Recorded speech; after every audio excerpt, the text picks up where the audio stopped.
Hey everybody, this would be Thursday, I believe the 23rd. I'm checking fences. I just wanted to say something. This right here is a line fence. Other side of that is what we rented for 40 years.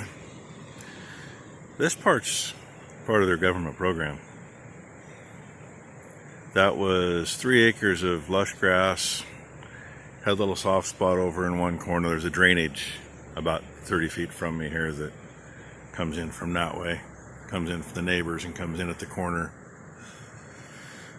It's just outside the corner of our property and then comes through theirs. It's not much. Well, it's all screwed up now. They thought they'd plant fir trees in that meadow that you can't see. Between here and the taller trees right in the middle of the screen. Yeah. Creek runs straight on that way, more or less. Pump site is down there. 600 feet, I guess, from where I'm at.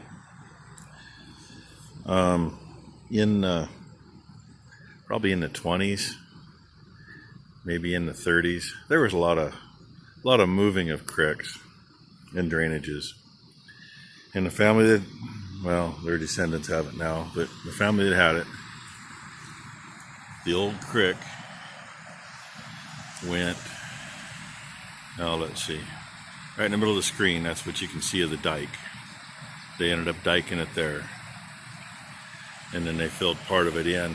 If you saw some of the videos we were watering out here, there's 2 little dips with a hump in the middle. They run, get it in the right spot.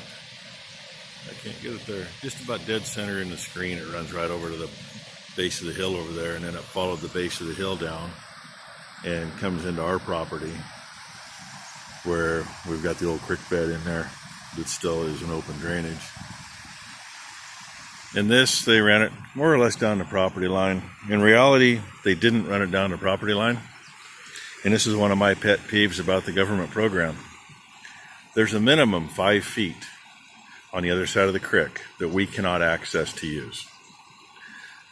Neighbors have been getting paid for that. It's 5 feet by, got to be at least 500 feet.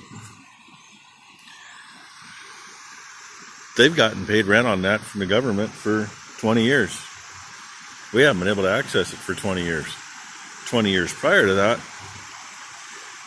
we had all that pasture. They didn't have the government program in here. And we actually got to use our stretch of land on that side of the creek. So there's one of the fun things about when they put the new channel in. It created a waterfall here. This waterfall has always been open to get to. There used to be a tree on this side. It never got real big, but it was one that, you could grab a hold of and you could get down there on the flat and you could fish. Nice hole in there, great fishing. Now you can't get in there. This is the shit that happens when you don't take care of your ground. And I don't care if you actively clean it up or not. Think about this for a minute.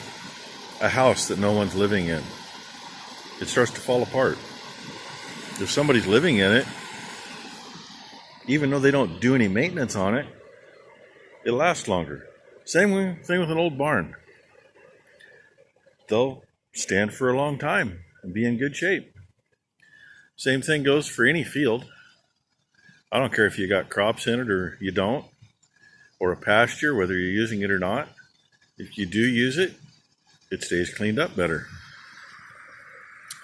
So this is what's happened in the last probably 10 years.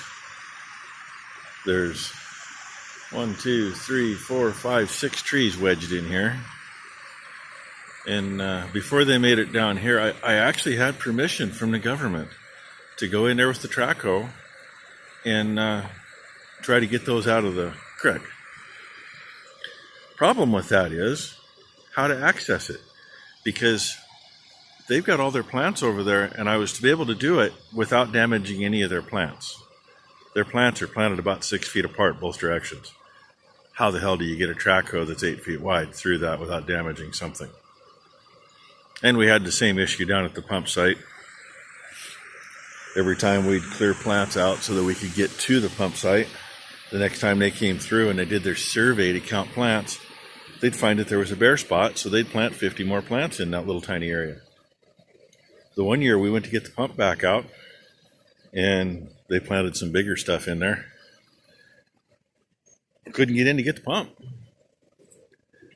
And we've told them, and part of their contract was that was supposed to be left open to get to, and pencil pushers don't look at that. They don't understand it. So, just more yay. See, there's even a fence post in there now. Trees took it out. It was on the other side of the creek when they first did the government program stuff. The government program actually put that line fence in. Bottom 2 wires are so close to the ground, it's not funny. The bottom wire through half of that right now is actually underground. Thank God there's nothing hooked to it. I got one spot on the second wire up that I got to figure out how to keep it from shorting out because the trees growing up through it.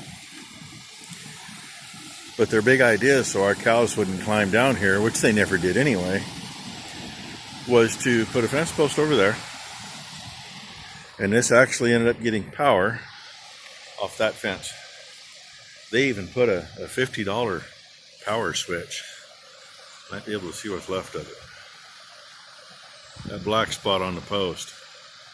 That was one of those $50 fancy freaking power switches.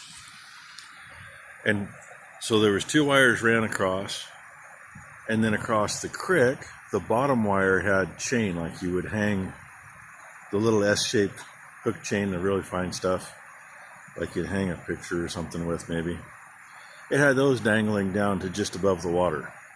That was their cure for keeping the cows from going through there to get into the government ground, which they never went into before that, so why would they do it then?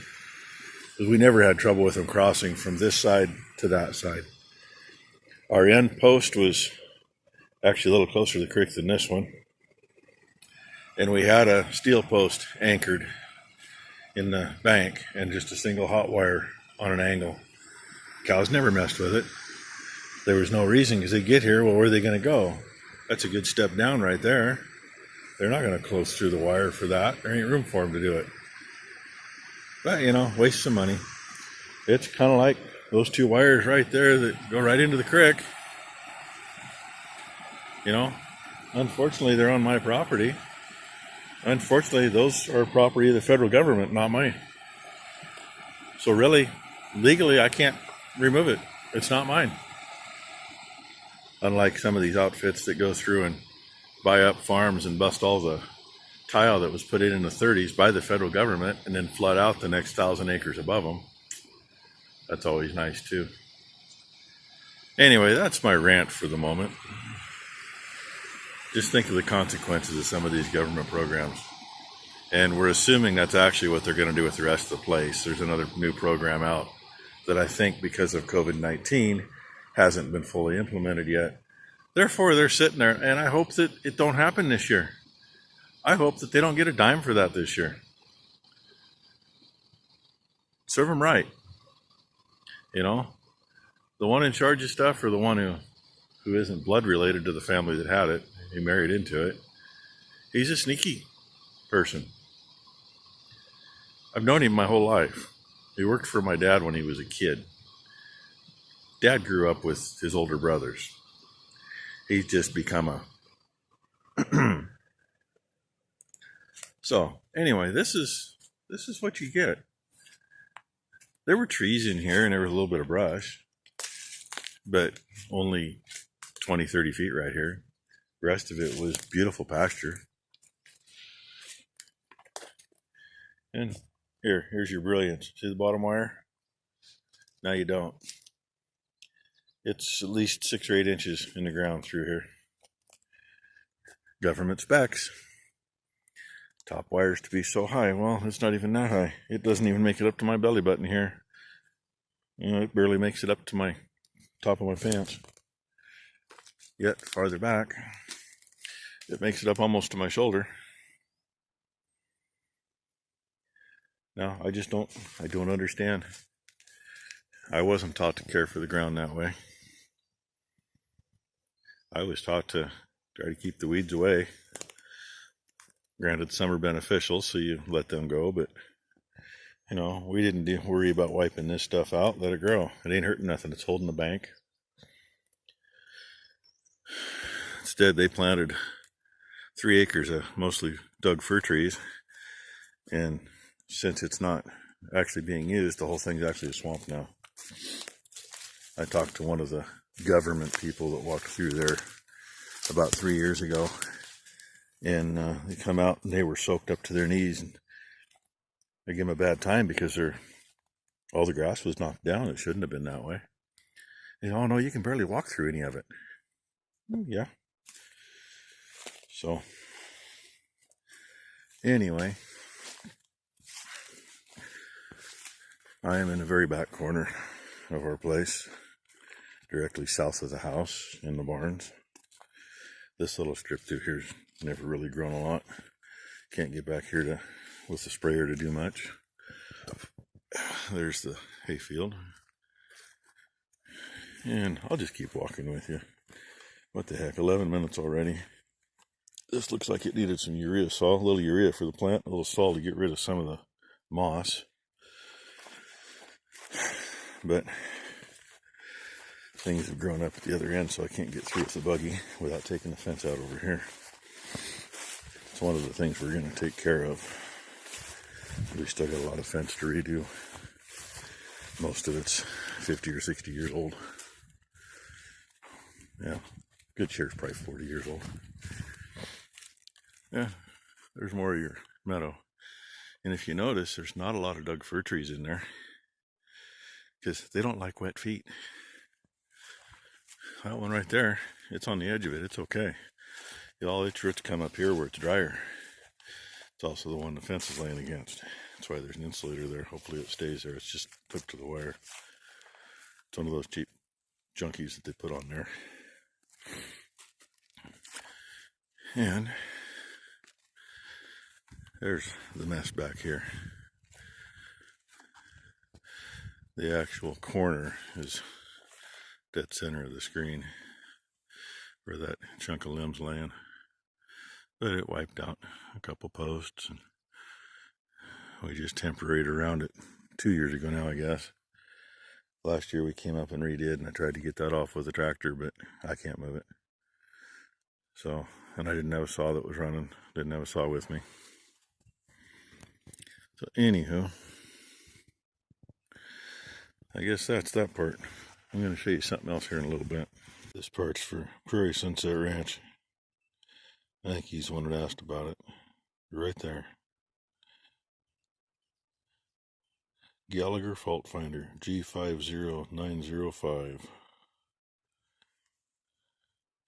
There's what the front looks like. Has a plug-in for a ground wire, but you don't need it. And here's an interesting one for you because the way wires are jumped off further down. That's what we got here right now, and it says there's a fault to the right. That's down there by the creek where it was a little bit ago. Worst thing I've seen down there is some twine holding some wire, and it's probably got some moisture to it. But when you check the others, because they don't go clear through, the top wire is the one that's hooked to down there. So I know where it's at. It's no big deal. I wish we were a little higher voltage. And the bottom one's cold, so I don't have to worry about it. Hey, I don't mind it there. It's better at the other end of that fence along the hayfield, down at the corner. And here's the other thing. We use this stuff for temporary because it's quick and easy. When you're done with it, you're not fighting it. But here's what you get out of it. This one's pretty good right there. The same wire about 30 feet to my left. Wasn't even near that. Because there's little strands. So you're only catching part of it. Yeah, it all tests pretty good right here. But over to my left, the good was like 4 and it was down to like 2. And that's what's actually getting that section hot. You're not supposed to use it to jump through. That's why all three are hooked up. Well, two are hooked up. I guess one of them's not. No, it is two, maybe. No, the middle one's just dead-ended here. But the other two are getting juice. See, we're better here. This is tied back because it actually is supposed to run down to that corner post. Rather than cut the wire and mess around, we just folded it back because it's going to go back in there. So, there you have it. That is the Gallagher fault finder. A friend of mine grew up here but lives in Georgia. He comes up every year to visit his dad, and he's up here one year, and we had a bunch of issues. He was helping me work on the fence. And he says, "Hey, don't you have a tester?" I go, "Well, yeah, the old light." And actually, yeah, there is one. It's buried. That piece of wire sticking out. That's a chunk of berry wire that the end stripped off of. You just go along and lean it on the wire and touch it to a metal post, and you can tell by the spark what you got. Makes it handy and cheap, because we haven't had one of those ones with the lights on it work worth a damn on this fence. It burned them up, even the ones made for it. So anyway, he says, "Oh, I had trouble, and his lightning hit the fence and screwed up the charger and did a bunch of stuff." And he says, "I got a new charger and I still had trouble, couldn't figure it out." He says, "I finally got mad," and he went down to the feed store and picked one up, and he says, "They're expensive." Oh, we found one. I think it was $125. It's not identical to his. I don't know if it's not identical because it's a year or two newer, or because they make 2 or 3 different models, but anyway, it's one of those things that stays in the house unless you need it. I just took it out of my pocket. It thinks I was going to do something. The screen's usually blank. You get it close to the wire and then it'll pop up. Maybe I'm electrical because I touched it. Maybe not. Get it close to the wire and then it pops up. But you just hold it to the wire. You got the little arrows on top. And you saw when I was showing it down there was an arrow pointing to the right when I was looking at it. That's the direction of the fault. The place where that screws you up is, I was having a hard time explaining this to number one yesterday. You might be at the end of the run of fence that the power hits it on, but it's the other end that those 3 or 4 wires are connected together. So you check your one hot wire coming in, and it says there's a fault to the right. You check your other 2 or 3 wires, they don't show any fault, because they don't have a direction that there is a fault, because the direction the power is going. So you have to go to the other end and disconnect whatever's past it and then recheck. Because part of the time it'll be one of those other wires, your main one coming through, where it's powering at the far end, getting power to the others. It still shows that the fault is going to be that direction, even though it's somewhere in the middle. It could even be right where you're standing when you check it, but it's not on the wire that shows the fault. And she couldn't figure that one out. But I just found a few that she didn't find. We got 4.5 clear back here, and I'm good with that. So this part is where the yearlings and the bull, and we'll get a few cows and calves out here later. But this is all part of that, part of our bottom. The way the creek runs through, we can't split it up, so that's the way it is. And the only thing I got to check is from the creek up to the barn, which is not hooked up yet. I got to go hook that up and check it, and that's off the other charger. That's off the one that right now is only doing the lot and where those yearlings are, because it used to do everything out there.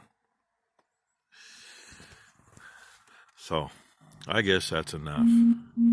Thank you for watching, and hit the like button, subscribe if you haven't, and hopefully anybody that's working on electric fence, like I say, $125 somewhere in that neighborhood. It's expensive, But, you got a couple hours finding a problem versus searching for it for 3 or 4 days. It's well worth it. Okay, thanks, everybody.